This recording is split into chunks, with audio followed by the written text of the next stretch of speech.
انہیں اقتدار دلوایا گیا، لیکن افسوس کہ عمران خان کو یہ نہیں سمجھایا گیا کہ پاکستان جیسے ملک کا اقتدار کس قدر ذمہ داری کا متقاضی ہے۔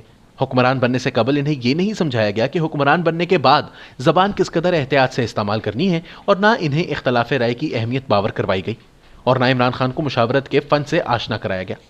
اپنے آپ کو عقل کل پہلے سے سمجھتے تھے، اور جب وزیر اعظم بنوائے گئے تو اس کے بعد تو وہ اپنے آپ کو حرفن مولا بھی سمجھنے لگے۔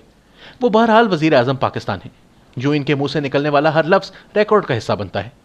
دنیا پاکستانی ریاست کی پالیسی سمجھتی ہے، یہ رد عمل ظاہر کرتی ہے اور پاکستان سے متعلق اپنی پالیسی بناتی ہے۔ اب وہ اقوام متحدہ کی جنرل اسمبلی کے اجلاس سے خطاب کرتے ہوئے امریکہ اور دنیا پر احسان جتا رہے تھے کہ پاکستان نے ان کا ساتھ دے کر 80,000 جوانوں کی قربانی دی ہے۔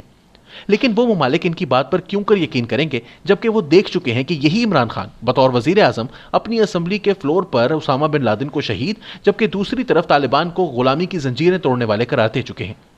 جنرل اسمبلی سے اسی خطاب میں ایک طرف امریکہ اور عالمی برادری کو یہ باور کروا رہے تھے کہ وہ طالبان کے خلاف اقوام متحدہ کی چھتری تلے جنگ میں پاکستان کی قربانیوں کا ادراک کرے، اور یہ کہ ان کے ملک پر ڈبل گیم کا الزام غلط ہے، اور دوسری طرف اسی خطاب میں طالبان کی وکالت کر کے ان کی حکومت کو تسلیم کرنے کا مطالبہ کر رہے تھے۔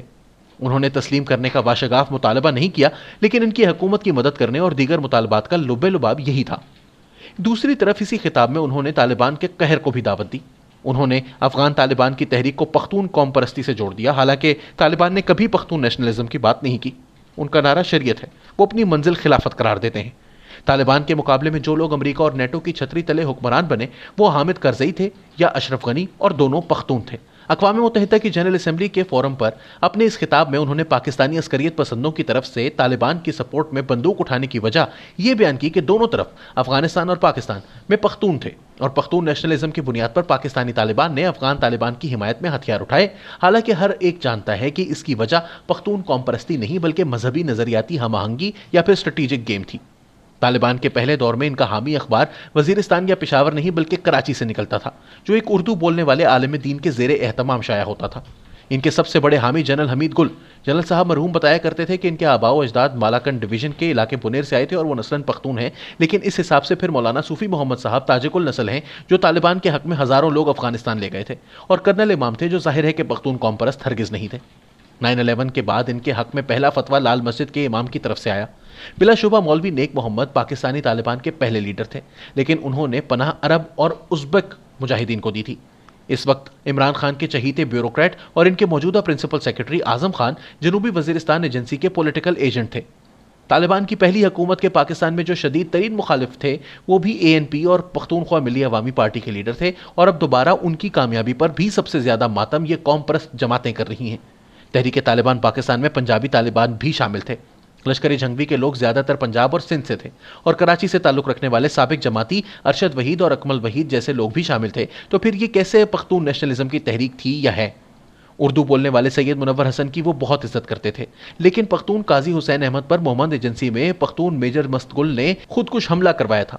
پاکستانی طالبان نے سب سے زیادہ پختون قوم پرست جماعت ANP کے رہنماؤں اور کارکنوں کو قتل کیا۔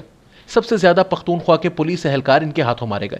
پختون آفتاب شیرپاؤ، پختون امیر مقام اور پختون مولانا فضل الرحمان پر بار بار خودکش حملے ہوئے، لیکن الحمدللہ میاں نواز شریف یا عمران خان کبھی نشانے نہیں بنائے گئے۔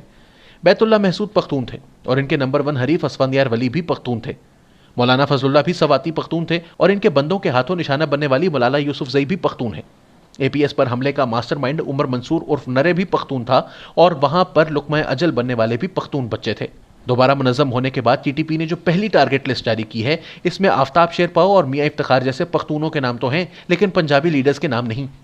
پھر آخر عمران خان کس بنیاد پر کہہ رہے ہیں کہ پختون نیشنلزم کی وجہ سے پاکستانی عسکریت پسندوں نے پاکستانی ریاست کے خلاف ہتھیار اٹھائے؟